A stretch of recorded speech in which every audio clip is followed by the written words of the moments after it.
Bonjour.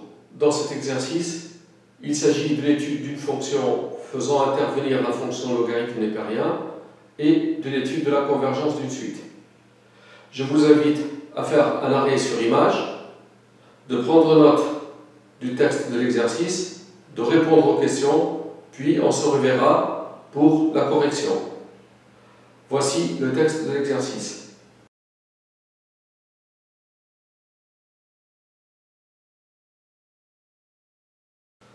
Dans la première question, il s'agit donc de la fonction g définie sur 0 plus l'infini par g de x égale 1 plus x moins x ln de x. On va commencer par l'étude des variations de g. D'abord, g est dérivable sur 0 plus l'infini.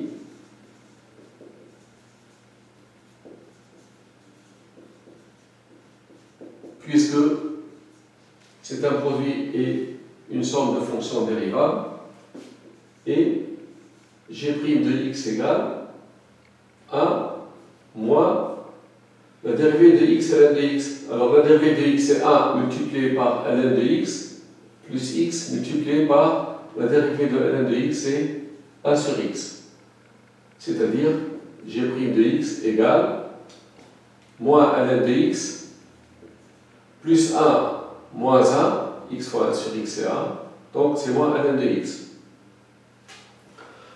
Avant de dresser le tableau de variation de g, je vais calculer les limites de la fonction g en 0 plus et en plus l'infini. La limite lorsque x tend vers 0 plus de g de x, c'est la limite de 1 plus x moins x ln de x. En 0, x ln de x a pour limite 0 et x a pour limite 0, donc la limite c'est 1. Et la limite lorsque x tend vers plus l'infini de g de x, c'est la limite lorsque x tend vers plus l'infini de 1 plus x moins x ln de x.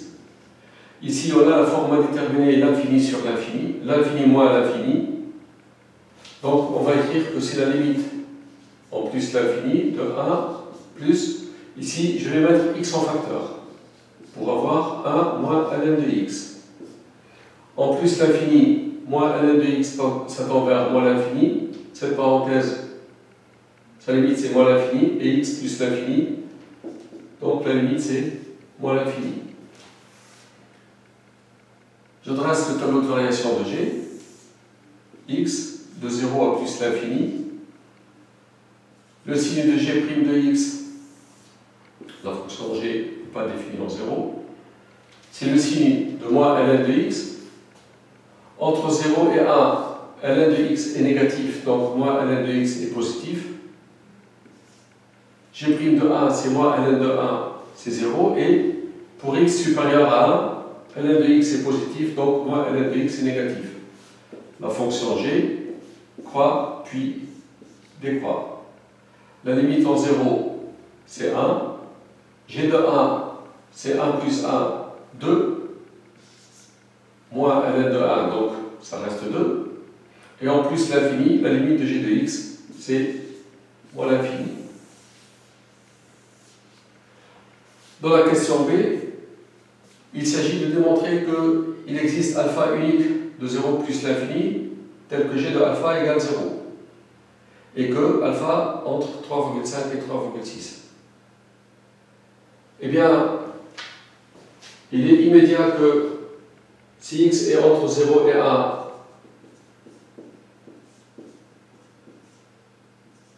g de x est plus grand que 1, supérieur, strict ou égal, ça n'a aucune importance, puisque g de x croît de 1 vers 2, donc g de x n'est pas égal à 0. C'est-à-dire que l'équation g de x égale 0 n'admet pas de solution entre 0 et 1. Maintenant, sur 1 plus l'infini, la fonction g sur l'intervalle 1 plus l'infini est continue et strictement décroissante. Donc elle réalise une bijection de 1 plus l'infini sur moins l'infini 2. Une bijection veut dire que tout élément, tout nombre de moins l'infini 2 admet un antécédent unique. 0 appartient à moins l'infini 2, donc il admet un antécédent unique par g, c'est-à-dire qu'il existe alpha unique dans 1 plus l'infini tel que g de alpha égale 0. On l'écrit, donc g est continu et strictement décroissante sur 1 plus l'infini. Donc G réalise une bijection de l'intervalle 1 plus l'infini sur son image, c'est-à-dire moins l'infini 2. Comme 0 appartient à moins l'infini 2, donc il existe alpha unique de l'intervalle 1 plus l'infini tel que g de alpha égale 0.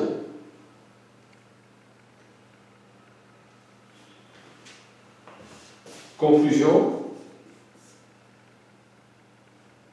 il existe alpha unique de 0 plus l'infini, puisque l'équation g de x égale 0 n'a pas de solution entre 0 et 1. Il existe alpha unique de 0 plus l'infini, vérifiant g de alpha égale 0. Maintenant, pourquoi est-ce que alpha est entre 3,5 et 3,6? On va dire que de plus, si je calcule g de 3,5, je trouve plus 0,115. G de 3,6, c'est à peu près moins 0,114, c'est-à-dire que g de 3,5 multiplié par g de 3,6 est strictement négatif. Comme g est décroissante, alors alpha est entre 3,5 et 3,6. Dans la question C, il s'agit de trouver le signe de g de x. Eh bien, sur 0 plus l'infini, le signe de g de x est le suivant. Entre 0 et 1, g de x est plus grand que 1, donc positif. Entre 1 et alpha, g de x est entre 0 et 2, c'est positif. Donc, de 0 à alpha, g de x est positif. G de alpha, bien entendu, c'est 0. Et si x est supérieur à alpha, g de x est dans l'intervalle moins l'infini 0, c'est-à-dire g de x est négatif. Voilà donc la réponse à la première question. De la première question, j'ai retenu le signe de g de x. On passe à la deuxième question. F est la fonction définie sur 0 plus l'infini par f de x égale ln de x sur 1 plus x2. Dans la question petit a, il s'agit de démontrer que f' de x égale g de x2 divisé par x fois 1 plus x2 au carré. D'abord, on remarque que la fonction f est bien dérivable sur l'ovaire 0 plus l'infini, c'est un quotient de fonction dérivable. Donc, sur 0 plus l'infini, je peux calculer f' de x. C'est la dérivée d'un quotient. Donc, ici, je vais écrire le dénominateur élevé au carré. Au numérateur, et bien la dérivée de ln de x, c'est 1 sur x, que je multiplie par 1 plus x2, moins ln de x, que je multiplie par la dérivée de 1 plus x2, c'est-à-dire 2x, égale 1 plus x2 au carré. Ici, je réduis au même dénominateur, donc x, ça va être un dénominateur commun. X, il vient ici. Et 1 sur x fois 1 plus x2, donc je vais obtenir 1 plus x2 sur x. Comme je divise par x ici, je multiplie par x, donc ça devient moins 2 x fois x, c'est x au carré, ln de x. C'est-à-dire x fois 1 plus x2 au carré, ça fait 1 plus x2, moins x au carré, 2 ln de x, c'est ln de x au carré. Et ceci n'est autre que g de x2. Puisque g de x, c'est 1 plus x moins 2 moins x ln de x, g de x2, à la place de x, j'écris x au carré, c'est 1 plus x au carré, moins x au carré, ln de x au carré. Donc, c'est g de x2. Ça, c'est f' de x. Alors, on va montrer que f de racine de alpha, c'est 1 sur 2 alpha. Pour cela, on sait que la valeur alpha est une solution de l'équation, et la solution de l'équation g de x égale 0. On a g de alpha égale 0, c'est-à-dire 1 plus alpha moins alpha ln de alpha qui est égal à 0. Ceci nous donne alpha ln de alpha égale 1 plus alpha. Alpha ln de alpha qui vient ici, c'est 1 plus alpha. Ou encore, ln de alpha, c'est 1 plus alpha divisé par alpha.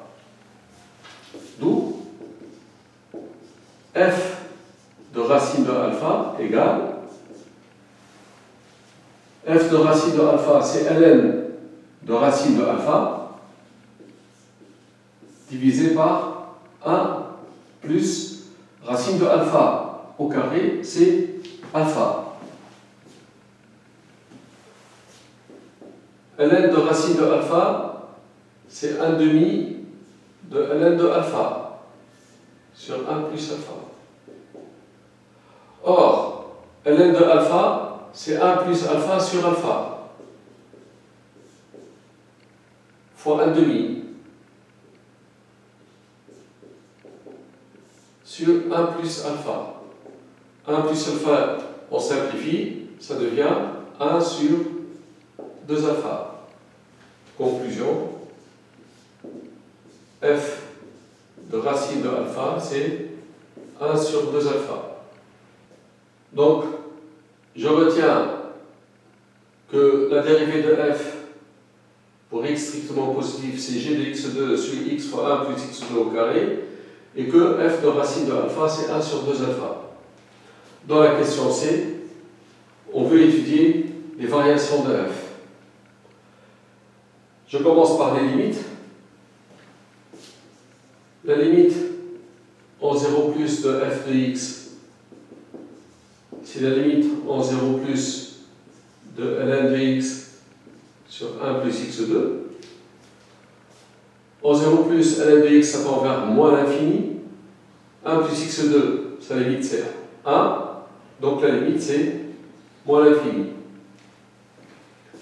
La limite, lorsque x tend vers plus l'infini de f de x, c'est la limite lorsque x tend vers plus l'infini de ln de x sur 1 plus x2.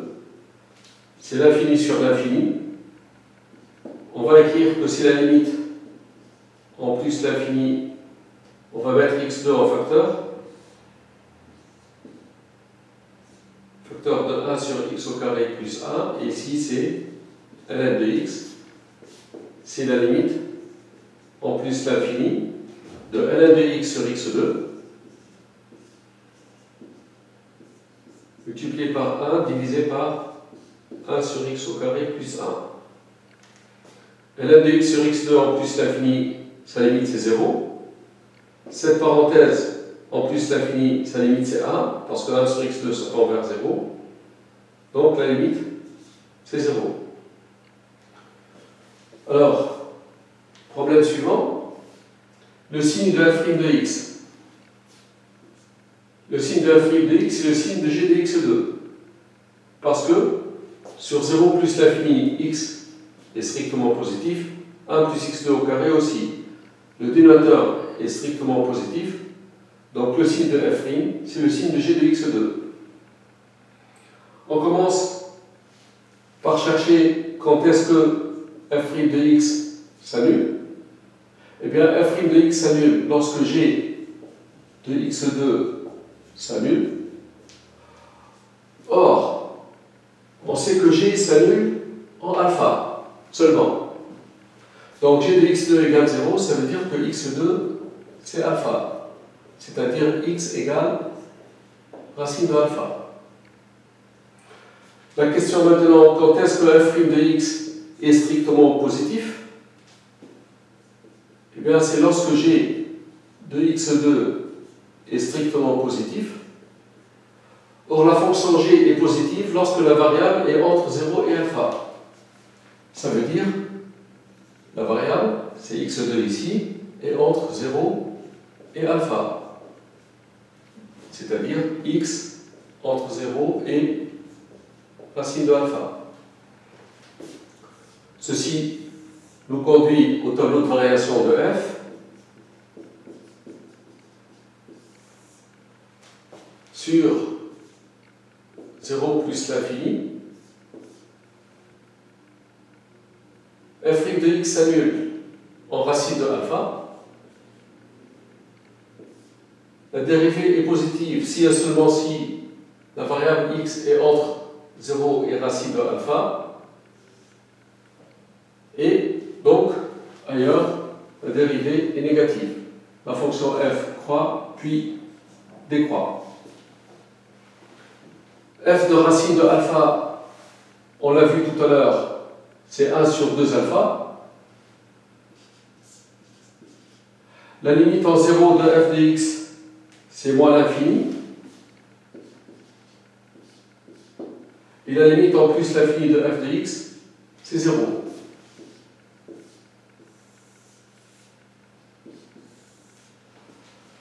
Pour tracer la courbe de f, eh bien, on remarque que la droite d'équation x égale 0 est une asymptote verticale à la courbe. Et puisque la limite en plus l'infini c'est 0, ça veut dire que la droite d'équation y égale 0 est une asymptote horizontale à la courbe de la fonction f. Sachant que alpha c'est entre 3,5 et 3,6, on peut prendre pour une bonne approximation de alpha la moyenne de ces deux valeurs, c'est-à-dire 3,55. Bon, racine de alpha sera à peu près la racine carrée de 3,55, c'est à peu près 1,88 ou 1,9. F de racine de alpha, 0,14. D'où la courbe de la fonction f.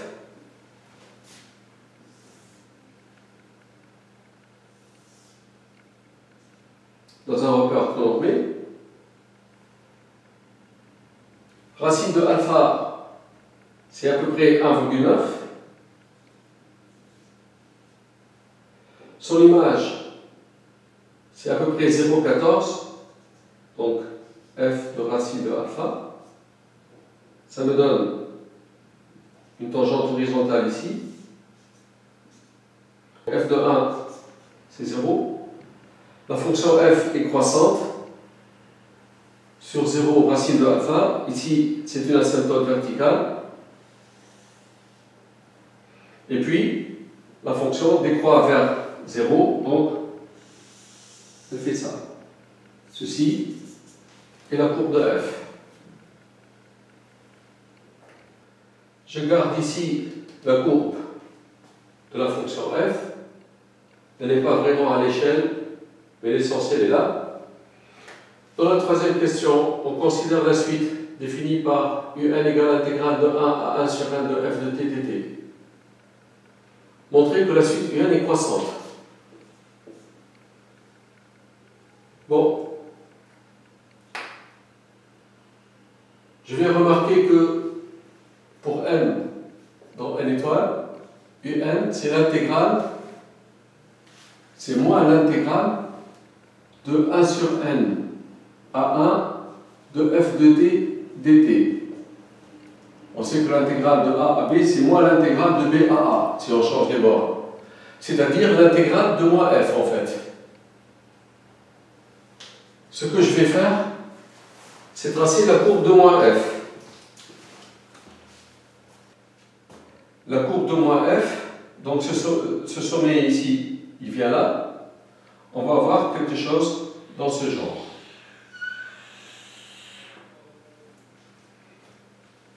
L'intégrale de 1 sur n à 1 de moins f. 1 sur n est entre 0 et 1. Il est plus petit que 1. Donc, entre 0 et 1, la fonction moins f est positive. Ça, c'est la courbe de la fonction moins f.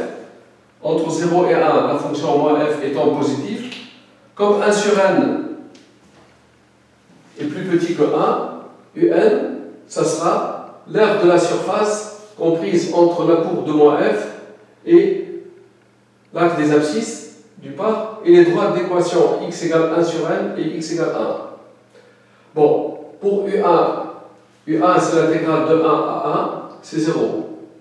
U2 c'est l'intégrale de 1 demi à 1 de moins f. Pour U2, si je prends ici la valeur 1 demi, U2, c'est l'intégrale de 1 demi à 1 de la fonction moins f. Voici la courbe de la fonction moins f.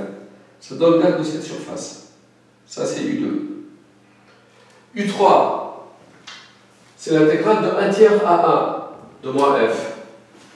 1 tiers est plus petit que U2, c'est là.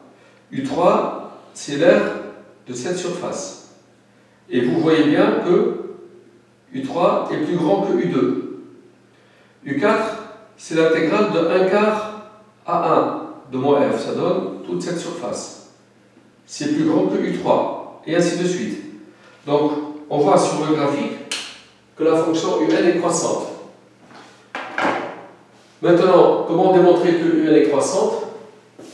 Eh bien, on prend n supérieur à 1 et tout simplement on calcule un plus 1 moins un et on va démontrer que c'est positif. Un plus 1, c'est l'intégrale de 1 à 1 sur n plus 1 de f de t dt moins l'intégrale de 1 à n. Un, c'est l'intégrale de 1 jusqu'à 1 sur n de f de t dt.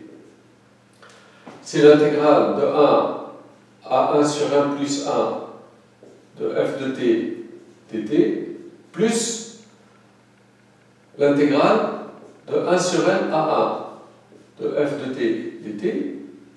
L'intégrale de a à b, c'est moins l'intégrale de b à a. Je trouve un plus 1 moins un qui est égal, alors d'après la relation de Charles, l'intégrale de 1 sur n à 1 plus l'intégrale de 1 à 1 sur 1 plus 1, c'est l'intégrale de 1 sur n jusqu'à 1 sur 1 plus 1 de f de t dt. Comme n plus 1 est plus grand que n, alors 1 sur n plus 1 est plus petit que 1 sur n. Donc cette borne est plus petite que celle-là. Pour cela, j'écris que ceci, c'est l'intégrale de moins f de t dt. Ici, c'est 1 sur 1 plus 1, et ici, c'est 1 sur n. Eh bien, la fonction f, la fonction moins f est positive. Alors si t est entre 0 et 1, on a, si t est entre 0 et 1, on a f de t négatif. Donc, moins f de t qui est positif. Et si n supérieur à 1, on a 1 sur n plus 1 qui est inférieur à 1 sur n. Et on sait que l'intégrale d'une fonction positive sur un intervalle, c'est un nombre positif. Ceci implique que l'intégrale de 1 sur 1 plus 1 jusqu'à 1 sur n de moins f de t dt est un nombre positif. Ce qui veut dire que un plus 1 moins un est un nombre positif. Conclusion, la suite un est croissante.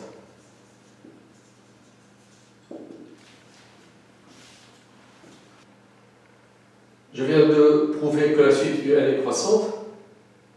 Dans la question B, on va montrer que pour tout x entre 0 et 1, f de x, y compris entre ln de x et 1 demi de ln de x.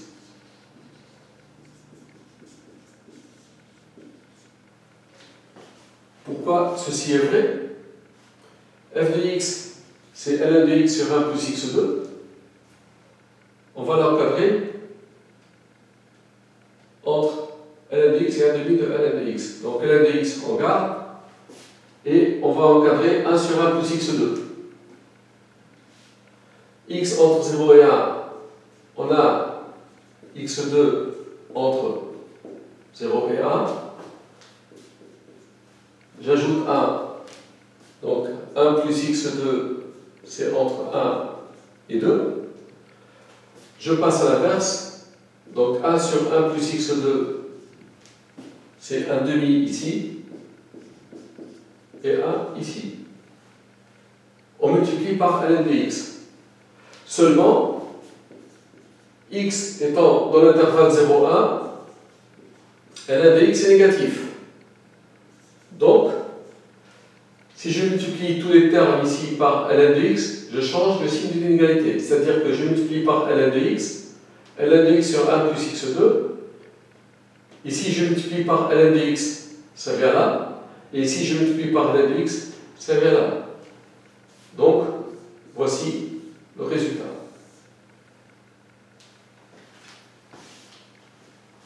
La question C, on va trouver un encadrement de un. Bon. un, c'est l'intégrale de 1 à 1 sur n de f de t dt. Eh bien,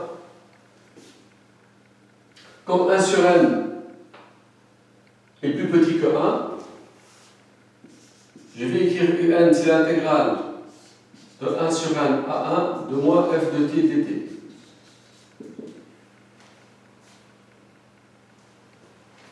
Si t est entre 1 sur n et 1,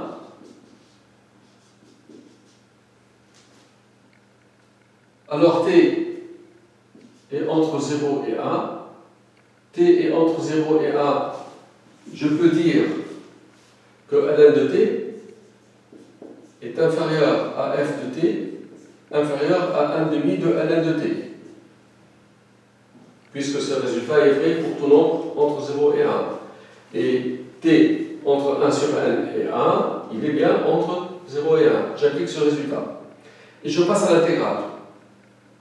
Or, le passage à l'intégrale, les conditions, c'est que d'abord, on a des fonctions continues sur un intervalle.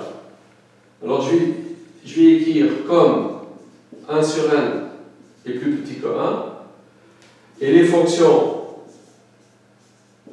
qui à t associent ln de t, f et t associe 1 demi de ln de t sont continues sur l'intervalle 1 sur n1, alors je peux passer à l'intégrale. Alors l'intégrale de 1 sur n à 1 de ln de t dt est inférieure à l'intégrale de 1 sur n à 1 de f de t dt inférieure à l'intégrale, donc je mets un demi en facteur, l'intégrale de 1 sur n à 1 de ln de t dt. Ceci me donne une primitive de ln de t, c'est t ln de t moins t, entre 1 sur n et 1. L'intégrale de 1 sur n à 1, c'est moins un. un, c'est l'intégrale de 1 à 1 sur n. Donc ici, c'est moins un. Et inférieur à 1 demi primitif de ln de t, c'est t, ln de t moins t, entre 1 sur n et 1. Eh bien, si je remplace t par 1 ln de 1 c'est 0, ça fait moins 1, moins, parenthèse, je remplace t par 1 sur n, c'est-à-dire 1 sur n, ln de 1 sur n, c'est moins ln de n, moins 1 sur n, inférieur à 1 demi. La même intégrale ici, c'est-à-dire moins ln de n sur n moins 1 sur n. Je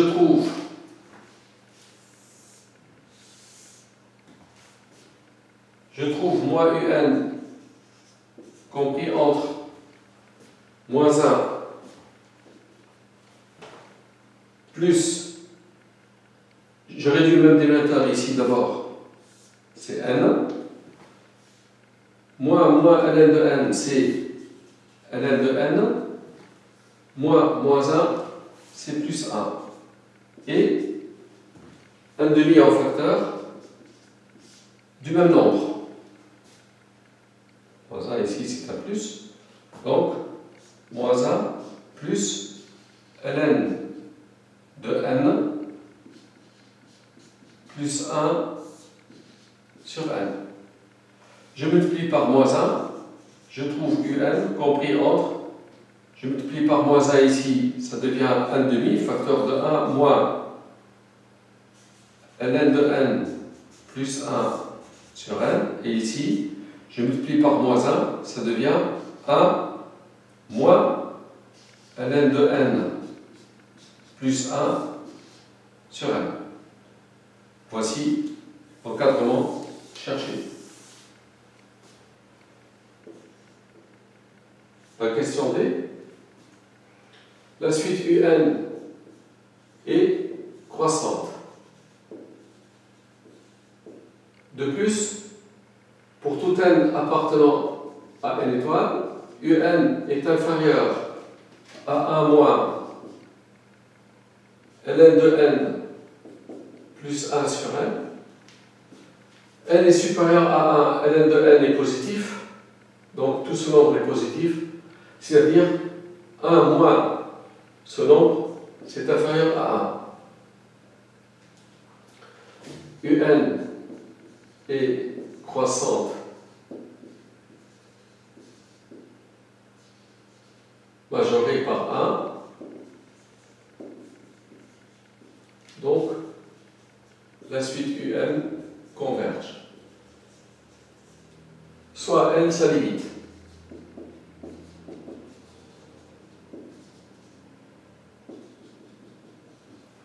Eh bien, pour tout n naturel non nul, on a un demi facteur de 1 moins ln de n plus 1 sur n inférieur à un inférieur à 1 moins ln de n plus 1 sur n. La limite en plus l'infini de tout ça, de 1 moins ln de n sur n, moins 1 sur n, c'est 1. Parce qu'en plus l'infini, ln de n sur n a pour limite 0 et que moins 1 sur n a pour limite 0. Et la limite, lorsque n tend vers plus l'infini de ce qu'il y a ici, de 1 demi fois 1 moins ln de n plus 1 sur n, comme cette limite c'est 1, donc fois 1 demi, c'est 1 demi, un est encadré par ces deux suites qui sont convergentes. Une, sa limite c'est 1, l'autre sa limite c'est 1 demi, donc la limite de la suite un, c'est-à-dire L, est compris entre 1 demi et 1. C'est la fin de l'exercice. Merci d'avoir suivi.